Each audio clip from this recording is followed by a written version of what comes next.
A few days ago, on the 18th of March 2020,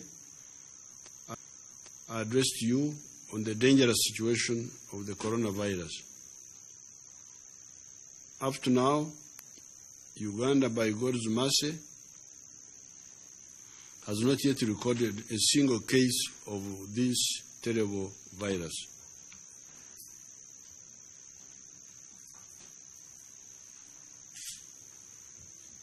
Nevertheless, we must fine-tune our strategy against this enemy.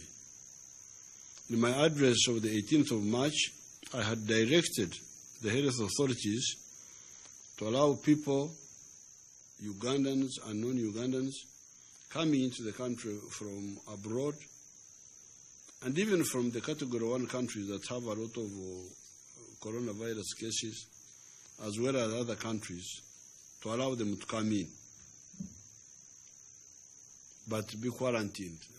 That's what we had said at that time, that they could come in and be quarantined.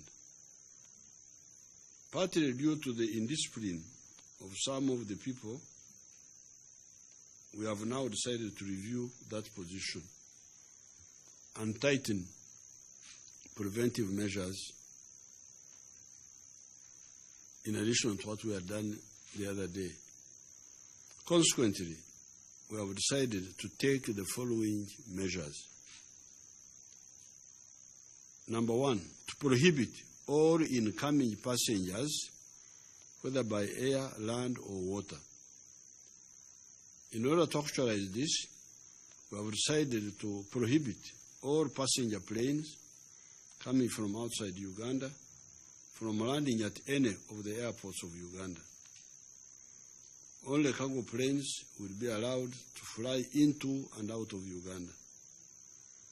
Also to be allowed in planes on account of emergency, or the UN planes involved in the relief work and other UN operations, as will be agreed with the mandated government authorities. The crews of these cargo or UN mission planes will be accommodated in locations agreed with the concerned authorities. Domestic flights will continue for now. We may change this later, but because those planes are not safe, you sit together crowded, then the air conditioning, we don't think it's good. But since we don't have cases yet, they can continue flying. In conformity with international law, this prohibition of incoming passenger planes will come into force 24 hours from midnight tonight, the 21st of March 2020. So that means the measure will come into force midnight tomorrow night, which is 22nd of March. Number two, pending the evolving of an East African health response plan to the pandemic by the East African Ministers of Health, no person, Ugandan or otherwise, will be allowed to enter Uganda by land or water except for the drivers and accompanying crews not exceeding 3 for cargo transport vehicles, such as trailers, lorries, and other cargo vehicles. No buses, no minibuses, no saloon cars, no border borders will be allowed in the country. Also, pedestrians walking on foot or people riding on bicycles will not be allowed to enter Uganda or to enter Uganda by water, by road, or by footpath. Nor will they be allowed to exit by those means. I call upon the LC1s in the border regions to work with the security forces to report and promptly confine anybody who comes in from the neighboring countries without following this order. This measure will come into effect starting 1200 hours tomorrow, the 22nd of March, Sunday. These measures are backed by the force of law as mandated by the Public Health Act and the statutory instrument signed by the Minister of Health. Anybody violating any one of them will be prosecuted and may suffer imprisonment or pay a heavy fine. This virus can cause a lot of death. It is very easy to avoid. Remember that the crucial elements about the virus's ability to infect are two. Number one, a sick person sneezes out, or coughing, cholera near you, and the viruses on his invisible mucus sputum being inhaled by you. And secondly, an infected person, after carelessly blowing his nose, touching a surface, which you then also touch, and carelessly again touching your mouth, nose, or eyes, without washing your hands first with soap. That is all. Just two methods of infection. Either somebody sneezes near you, which you inhale, or coughs,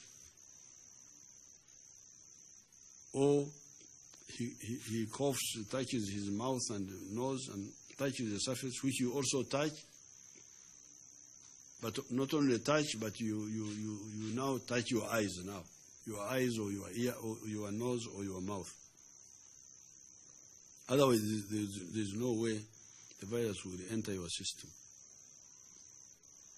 I must also inform the Ugandans that I do not share the excessive pessimism of some actors regarding the economy and its performance as a consequence of this virus. Yes, some sectors will definitely suffer. These are sectors of tourism, entertainment, sports, etc. However, the sectors of manufacturing, if we act correctly, will boom.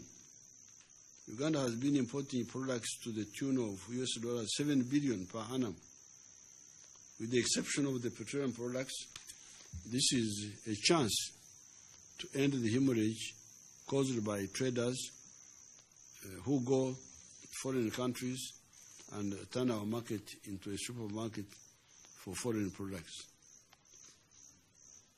Now that the coronavirus has blocked these products from coming in, we are going to make them here. The government will work out a package to actualize that. All these measures are in addition to what I previously said on Wednesday last, and will be in force for 32 days from Wednesday, from the Wednesday of last Wednesday. The SOPs regarding the cargo transporters will be put out by the Ministry of Health. The young people should be very careful. Previously, there was a belief that young people can easily survive this virus. However, information is beginning to come in, showing that quite a bit of the people who are dying in some of the places are young people. In some cases, they even talk of 20% of the people who are dying being young people. So I thank you. Wish you good luck.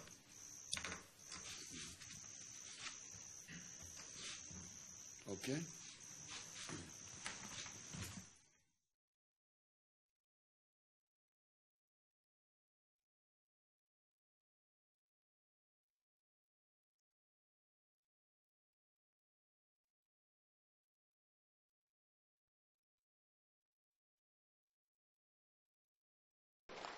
So actually, this challenge may turn out to be some form of wake-up. Because now you can see the danger of not having things in-house. Abaganda barugeradda nto oguli ku muliraano teggobango.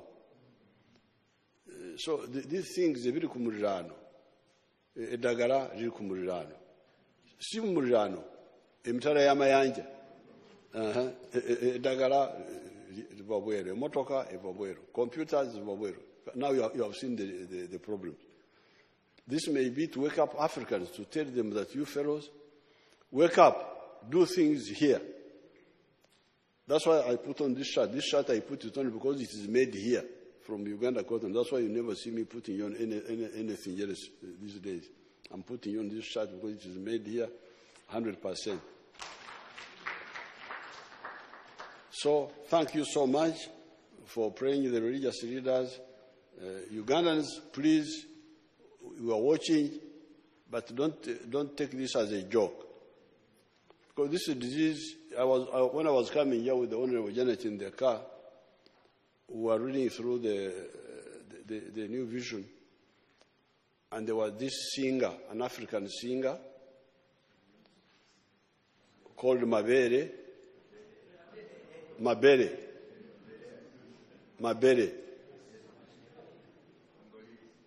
that is Congolese, and he was living in Paris, and he died. He died from this virus. Why?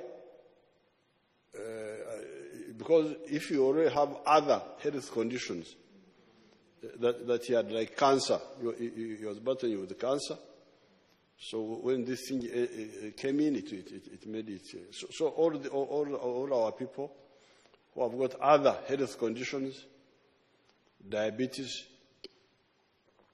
blood pressure, HIV, AIDS, this is very, very, very, very dangerous for them. But even the young ones, some people have been saying young people, but it's not true, because the doctor who died in Wuhan, the one who first discovered this and tried to talk about it, and he was shut up. Be careful of authorities who try to shut up things. When people see a problem and they talk about it, say, you shut up. Otherwise, that young doctor saw the problem, tried to talk about it, but the governor shut him up. That's how the problem spread. But that doctor died, and he was only 35. He's now a hero in China. He's seen as a hero, but he's a hero after dying.